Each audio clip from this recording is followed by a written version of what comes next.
Welcome to another episode of Happily Divorced with Karishma. This episode is for every woman who has mothered the world but has forgotten to mother herself. If you have ever felt like asking for help means that you're failing, I want you to listen closely because it's time to stop pushing love away and truly start letting it in. Let's begin. The other day, I had the most interesting experience. And I was sitting with my partner and we were planning out summer holidays. We were planning out time with our children together. We were planning out possibilities for immersion with our children, which is what we both want. This coming together of our unit of 6. And as we were talking about summer plans and schedules and so on and so forth, I had this feeling of panic deep inside of my heart that went all the way from my heart to my belly. And it was this panic of, oh my God, what if I have to manage 4 kids all by myself? That's too overwhelming. And essentially it completely shut down. For most of my life, I felt like I was the one that took care of everything. As a little girl, my parents had come into America when I was just 5 years old. And like most immigrants, they came here. They worked really hard. They struggled to make ends meet for many, many years. And as the older daughter, I found myself being the one to help my younger brother do his homework, being the one to ensure that I was helpful with my mother, that I was helping out at home. Every Saturday was deep cleaning day. And it was my responsibility to ensure that I helped out my mom. And when I look back at all of these memories that I have, I don't remember my brother having that expectation. It was really what was fallen on me. And what's crazy is the expectations that other people have on us become our own expectations for ourselves. And I feel like these expectations, it really took fruition when I became married.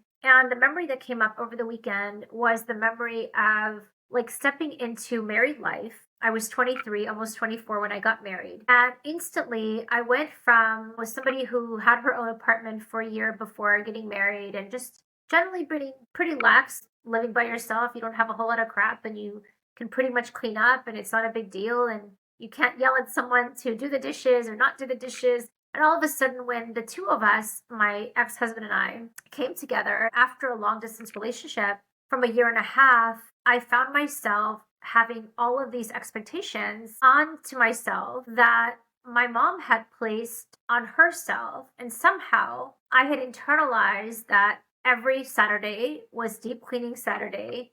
And oh my God, the house has to be perfect. And if it wasn't perfect, I was somehow failing as a woman, as a wife, as a family member. And those expectations that I placed in myself became the source of a lot of pain, a lot of conflict between my ex-husband and I. And I found myself, again, this past weekend, literally going into complete overwhelm mode at this idea of having to take care of this seemingly perfect house and kids and somehow taking on this responsibility of being rock star mom to not just my own kids, but to his kids too. And I can sort of look back at this notion and kind of see it today, even just a couple of days after the fact, for the insanity that it is. And it's so crazy because my best friend called me yesterday. I was driving back from Houston to Dallas from seeing my man. And, it was amazing because the universe again showed me another woman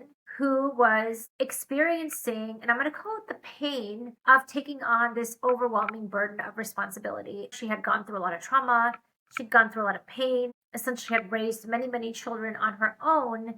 And now what I told her was, you need to get away with your husband, just the two of you, by yourself, and just really take some time to reconnect, to rekindle your relationship. And they have custody of her grandson that came into her lap at just 2 weeks old 2 years ago. And for the last 2 years, they've been running around and parenting this baby, this toddler. And those of you that are parents know how exhausting having a 2-year-old in the house is. And the marriage is suffering. And I told her lovingly, please take some time away. Use your other children for help. Have somebody watch the baby. Go take time. Rekindle with your man. Have sex. Just enjoy each other's company and just be the two of you without the stressors of a toddler in your everyday existence. To which she responds, Karishma, I can't do that. Nobody else can raise this child like I can, and there's nobody that I can lean upon. And it was so insane to me because this woman also has 6 or 7 adult children, and she is always caretaking for the grandkids. She is always bending over backwards at any given time to help her kids with their children, their financial problems, taking care of them when they're sick, above and beyond what most people would do.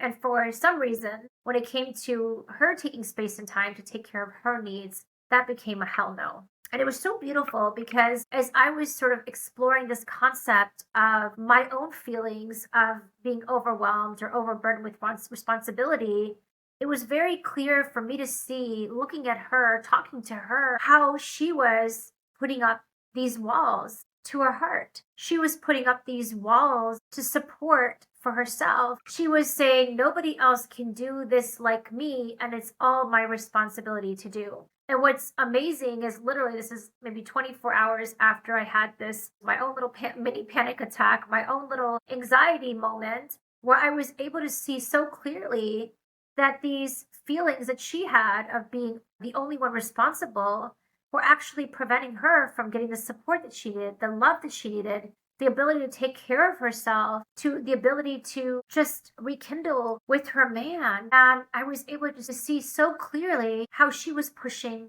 love away. It's so easy for us to see things in other people, but I'm intending for this podcast today for me to sort of heal those walls that I've created in my own life from receiving the love and support that I've always wanted. And perhaps it's the conditioning of being a type A Indian woman, where in my culture, you're taught, asking for help is a weakness. Being vulnerable is a weakness. Nobody needs to know what's happening behind closed doors. Your marriage failing, your kids not doing well is a sign of your failure, especially as a woman.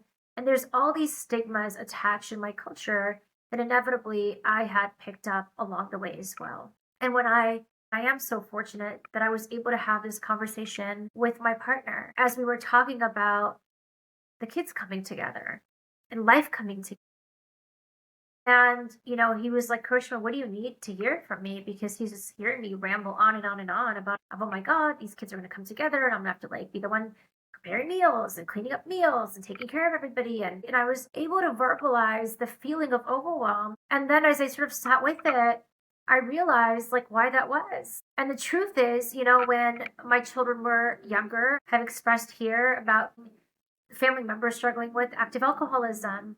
And there was this feeling of having to hold myself together, to keep myself together, to be mentally fit and sound, and to also raise 2 babies almost completely alone while my ex was traveling. And that feeling of being alone and being overwhelmed with responsibility is a feeling that I know too well. And it's crazy because when I look back at all of these things, these feelings of overwhelm, I can sort of look back and say, okay, Karishma, where have you actually had to take on that responsibility? Where have you chosen to take on that responsibility?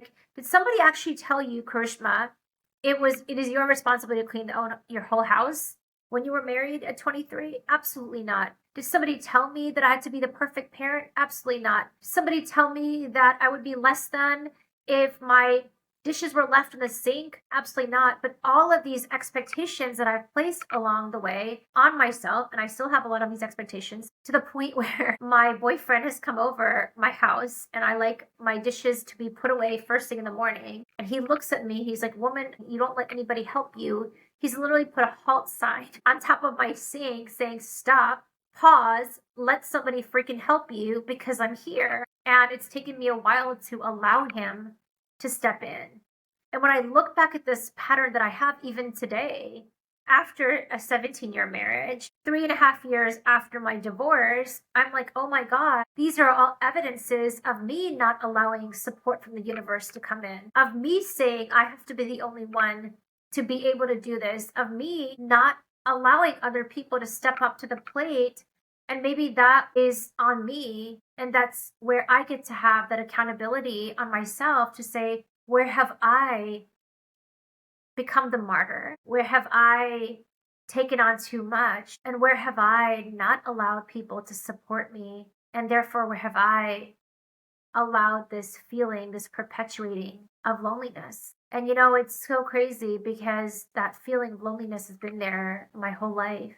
But what is loneliness exactly? Loneliness is when we don't let people in. Loneliness is when we take on the responsibility rather than raising our hand and saying, hey, I need help. Really had to reframe this notion of needing help, because what I realized today is needing help isn't a weakness. Saying I need help or say I would like help means that maybe it's not just me doing everything. Maybe for the first time, I get to play in a playground as a team. Maybe with my ex husband, I was so used to being on, I was so used to taking care of everything. Everything had to be on my timeline, massive urgency. Things couldn't wait a hot second.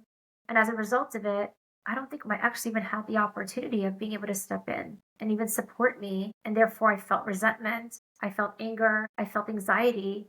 And at some point, he stopped trying to show up and maybe he checked out a little bit because there was no way he could meet these expectations on me. And the beauty is I'm having this podcast session today. It was a perfect timing for me to talk to my best friend yesterday. Her not letting anyone help her. Her saying, I'm the only one that can take care of this baby today in this way, even for 2 days, is creating this huge, overwhelming feeling for her of loneliness, of disconnection, of solitude, of anxiety, of depression. And perhaps I can tell her, I love you. It's okay to get help. And the truth is, the universe is you. And perhaps this is me needing to tell me, Karishma, it's okay to let someone in. Karishma, it's to be okay with the messes. Karishma, it's okay for the house to not be perfect. The truth is, my house isn't perfect. And perhaps it's not about perfection.